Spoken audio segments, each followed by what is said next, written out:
अस्सलाम वालेकुम प्यारे दोस्तों, आज की इस वीडियो में हम हज़रत दाऊद अलैहिस्सलाम की नबूवत का वाक़या बयान करने वाले हैं। एक रवायत से मालूम होता है कि हज़रत दाऊद अलैहिस्सलाम यहूदा बिन याकूब अलैहिस्सलाम की औलाद में से थे। जब तख्त पर बैठे इसके 40 बरस बाद इनको पैगम्बरी मिली और अल्लाह ताला ने इनको इतनी कुव्वत दी थी कि कोई बादशाह इनके साथ मुकाबला नहीं कर सकता था। चुनांचे अल्लाह ताला फरमाता है, तर्जमा और याद करो हमारे बंदे दाऊद को जो साहिब कुव्वत था और हमारी तरफ रजू करने वाला और हमारा जिक्र करने वाला था। और दूसरी जगह अरशाद रब्बानी है, फरमाया तर्जमा और जोर दिया हमने इसकी सल्तनत को और हमने इसकी हिकमत भी अता की और फैसला करने वाली बात का मलका भी दिया। और अल्लाह रब्बुल इज्जत ने इनको जमीन का खलीफा बनाया, जैसा कि अल्लाह ताला ने फरमाया, तर्जमा ए दाऊद तहकीक हमने किया है तुझको खलीफा जमीन में से, बस तू हुक्म कर दरमियान लोगों के हक के साथ और अपनी ख्वाहिशात नफसानी की पैरवी मत कर। अगर तुमने ऐसा किया तो यकीनन तुझको गुमराह कर देवेंगे खुदा की राह से। और अल्लाह ताला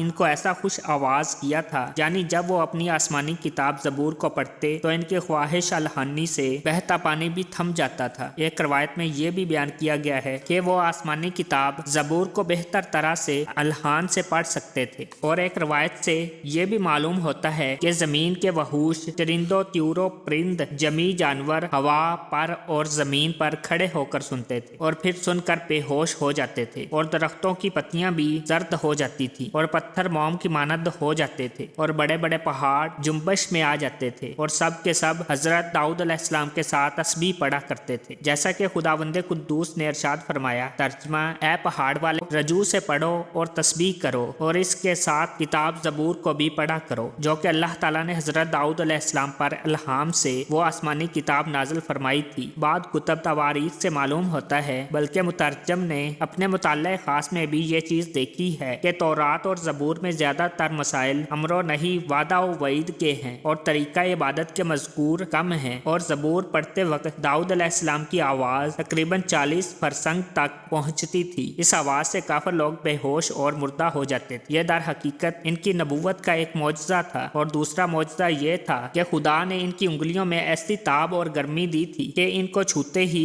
लोहा पिघल कर नरम हो जाता था, जैसा कि अल्लाह ताला फरमाता है, तर्जमा और नरम किया हमने दाऊद के वास्ते लोहा, यानी इनके हाथ में आते ही मिसल मोम के नरम हो जाता था और बगैर किसी आला व हथियार और बे आतश के हाथ से कड़ियां मोड़ कर जर्रा बनाते और लोगों को फरोख करते और दीगर लोग आग में तपा कर कड़ियां बनाते थे। एक रवायत में है कि लोहे की जर्रा पहले उन्होंने ही ईजाद की, जैसा कि अल्लाह ताला फरमाता है, तर्जमा और सिखाई हमने कारीगरी और बनाया एक किस्म का पहनाओ तुम्हारा ताकि बचावे तुमको लड़ाई से। और एक जर्रा इस वक्त 400 दिरहम में फरोख्त होती थी। और इनका ये मामूल था कि वो 200 दिरहम दरवेशों मुहताजों को देते थे और 100 दिरहम अपने ख्वेश व अकारब को देते थे और सिर्फ 100 दिरहम अपनी इबादत के लिए अपनी गजा में सर्फ करते और अपने जुमला औकात को भी 3 तरह पर तकसीम किया था। और वो तरीका अमल ये था कि चंद रोज इबादत इलाही में मसरूफ रहते थे और चंद रोज लोगों का इंसाफ करते थे और चंद रोज अपने काम में मसरूफ रहते थे। ये इनकी जिंदगी का